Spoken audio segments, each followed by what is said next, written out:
ஆன்மீக அன்பர்கள் அனைவருக்கும் அன்பான வணக்கம்.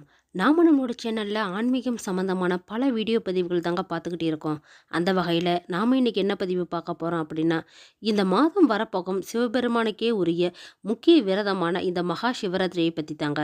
இந்த நாள்ல எந்த மாதிரியான வழிபாட்டு முறையும் விரதமும் இருக்கலாம் அப்படின்னு பார்க்கலாங்க. இது கூடவே பார்த்தீங்கன்னா, எந்தெந்த ராசிக்காரங்களுக்கெல்லாம் இந்த மகா சிவராத்திரியின் மூலமா அதிர்ஷ்டமா இருக்க போகுது அப்படிங்கிறத பத்தியும் தொடர்ந்து பார்க்கலாங்க.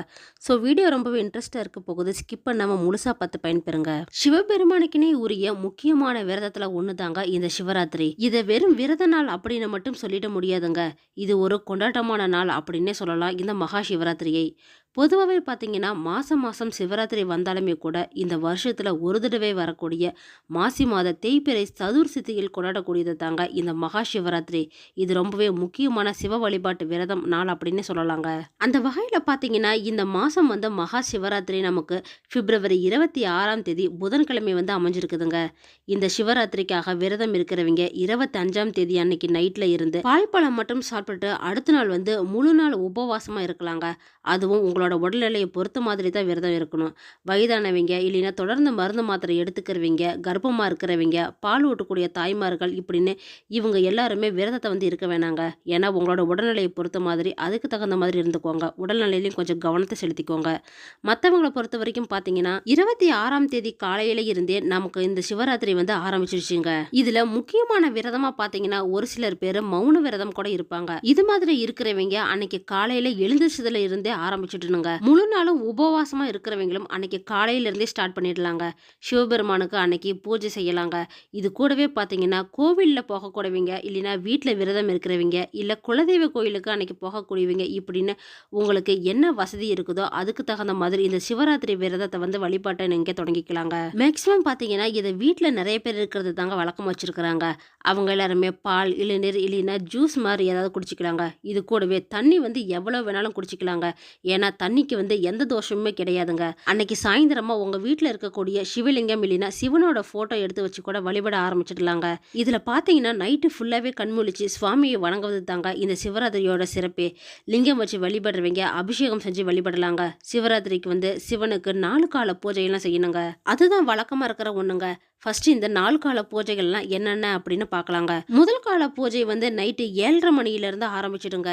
இரண்டாவது கால பூஜை வந்து நைட்டு 10:30 ஆரம்பிக்கும். மூன்றாவது கால பூஜை பார்த்தீங்கன்னா நள்ளிரவு 12 மணிக்கும், நாலாவது கால பூஜை வந்து அதிகாலை 4:30 மணிக்கும் ஆரம்பிச்சிடுங்க. இந்த 4 கால பூஜைகளுமே ஒரு சில கோவில்ல பார்த்தீங்கன்னா நேரங்களில் வேறுபடலாங்க. ஏன்னா அந்தந்த கோவில்ல பூஜை செய்யற வழிபாட்டு நேரத்தை பொறுத்து தாங்க இருக்கும்.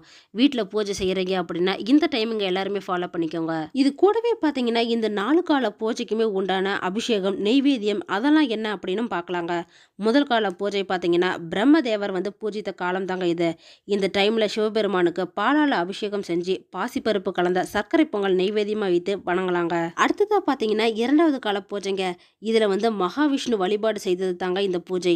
இந்த டைம்ல பார்த்தீங்கன்னா பஞ்சாமிரதத்தால சிவபெருமானுக்கு அபிஷேகம் செஞ்சு இனிப்பு கலந்த பாயாசம் கற்கண்டு பொங்கல் இதெல்லாம் வச்சு கூட நம்ம வழிபாடு செஞ்சுக்கலாங்க. மூன்றாவது கால பூஜை வந்து சிவனோட சேர்ந்தே இருக்கக்கூடிய அம்பாள் வழிபட்ட நேரம் தாங்க இது. இந்த டைம்ல தேன் வைத்து அபிஷேகம் செஞ்சு வில்வ இலைய வந்து அர்ச்சனை செஞ்சு வழிபாடு செய்யலாங்க. இது கூடவே எல் சாதம் வந்து நெய்வேத்தியமா வைத்து வழிபடலாம். இதுல பாத்தீங்கன்னா இந்த மூணாவது கால பூஜை தாங்க ரொம்பவே சிறப்பு வாய்ந்ததா இருக்குது. மற்ற கால பூஜைக்கு உங்களால முடிச்சிருக்க முடியல அப்படின்னாலுமே கூட பரவாயில்லங்க. இந்த மூணாவது கால பூஜைக்கு எழுந்துச்சு சிவபெருமானை வழிபாடு செஞ்சுக்கோங்க. ஏன்னா இந்த மூணாவது கால பூஜை தாங்க சிவராத்திரியின் ரொம்பவே முக்கியமான நேரமா அமைஞ்சிருக்குது. இதுக்கு வந்து லிங்கோத்பவ நேரம் அப்படின்னே பெயரே இருக்குதுங்க. அடுத்ததா பாத்தீங்கன்னா கடைசி கால பூஜையா தேவர்கள் ரிஷிகள் மனிதர்கள் இப்படின்னு எல்லா ஜீவராசிகளுமே சிவபெருமானை வழிபட்ட டைம் தாங்க இது. அப்போ கரும்பு சாறை வச்சு நாம அபிஷேகம் செஞ்சு வழிபடலாங்க. ஒருவேளை உங்களுக்கு கரும்பு சாறை கிடைக்கல அப்படிங்கிற பட்சத்துல பரவாயில்லங்க, கவலைப்பட வேணாம். பால் வைத்து நாம அபிஷேகத்தை செய்யலாங்க. நெய்வேத்தியமா பாத்தீங்கன்னா சுத்த அன்னம் வைத்து 2 சொட்டு நெய் விட்டு சிவபெருமானுக்கு நெய்வேத்தியமா படைச்சிங்கனாவே போதுங்க.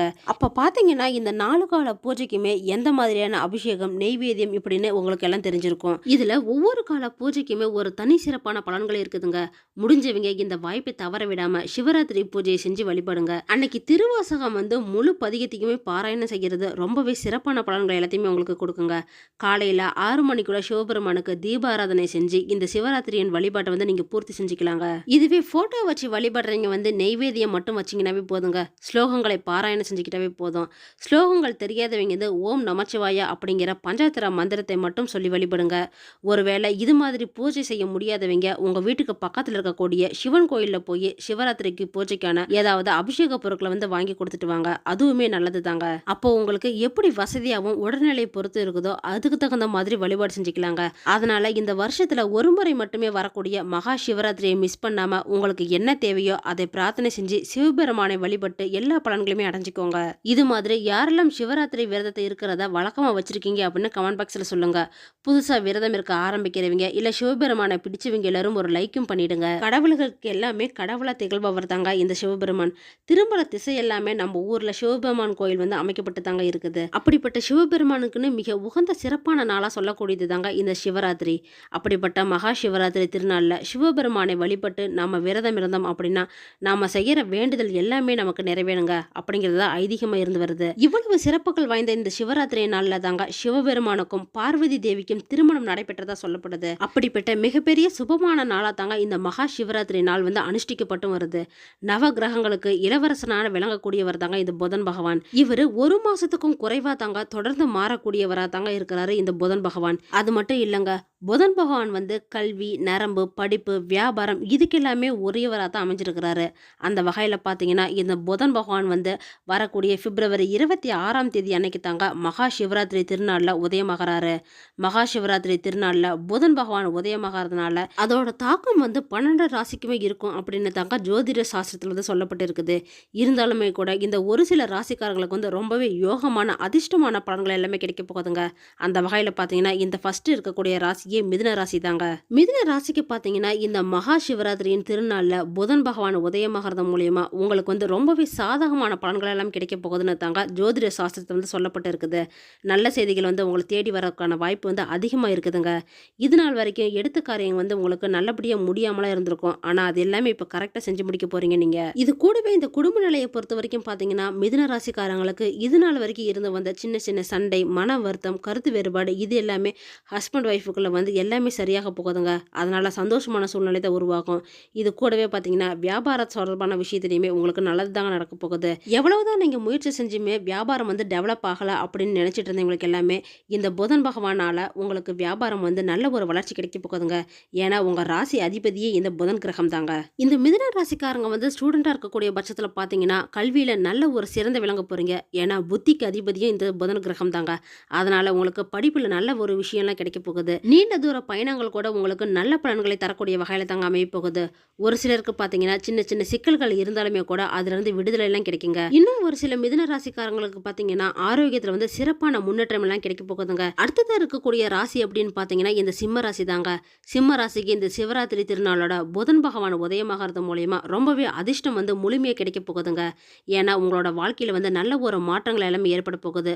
ரொம்ப நாளா நீங்க எதிர்பார்த்துட்டு இருந்த காரியங்கள் எல்லாமே நல்ல முடியுங்க. அதனால நீங்க செய்யக்கூடிய எந்த ஒரு வேலையா இருந்தாலுமே இந்த டைம் உங்களுக்கு சக்சஸ் தாங்க கிடைக்க போகுது. இது நாள் வரைக்கும் வாழ்க்கையில் ஏற்பட்டிருந்த சிக்கல் எல்லாமே தீருங்க.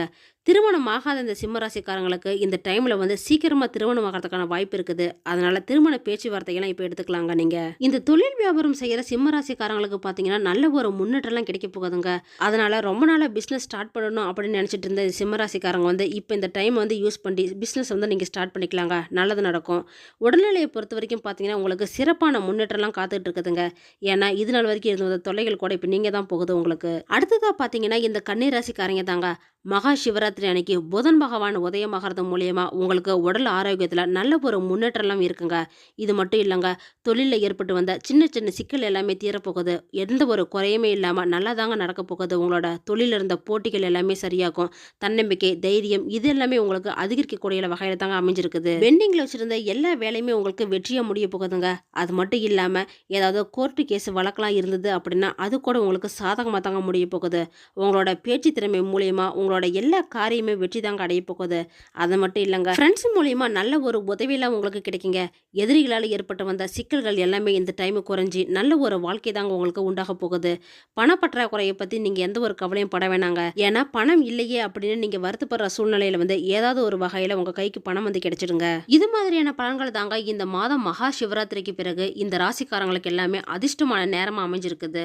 அந்த வகையில் பார்த்தீங்கன்னா உங்களுக்கு பரிகாரமாக இந்த டைமில் சிவபெருமான் நீங்கள் வழிபாடு செஞ்சீங்கன்னா போதுங்க. இது கூடவே இஷ்ட தெய்வம் குலதெய்வ வழிபாடும் ரொம்பவே சிறந்த பலன்களை உங்களுக்கு கொடுக்குங்க. ஓகே ஃப்ரெண்ட்ஸ், இந்த வீடியோ பதிவு உங்களுக்கு பயனுள்ளதாக இருக்கும் அப்படின்னு நினைக்கிறேன். அடுத்தடுத்து நம்ம சேனலில் ஆன்மீகம் சம்பந்தமான பல வீடியோ பதிவுகள் தாங்க வரப்போகுது. ஸோ நம்ம சேனலை நீங்கள் இப்போ தான் ஃபஸ்ட் டைம் பார்க்குறீங்க அப்படின்னா சப்ஸ்கிரைப் பண்ணி வச்சுக்கோங்க. கூடவே பெல் ஐக்கனையும் கிளிக் பண்ணி வச்சுக்கோங்க. அப்போ தான் நாங்கள் போடுற வீடியோ பதிவு உங்களுக்கு உடனே கிடைக்கும். இந்த வீடியோ உங்களுக்கு பிடிச்சிருந்தா லைக் பண்ணுங்கள், ஷேர் பண்ணுங்கள், கமெண்ட் பண்ணுங்கள். அதோட உங்கள் ஃப்ரெண்ட்ஸ் அண்ட் ஃபேமிலிக்கும் ஷேர் பண்ணுங்கள். அவங்களும் இந்த வீடியோ பதிவை பார்த்து பயன்பெறட்டும். மற்றொரு ஆன்மீக தகவல் வீடியோவோடு உங்களை சந்திக்கிறேன். ஆன்மீக அன்பர்களான உங்களுக்கு நன்றியும் வணக்கமும்.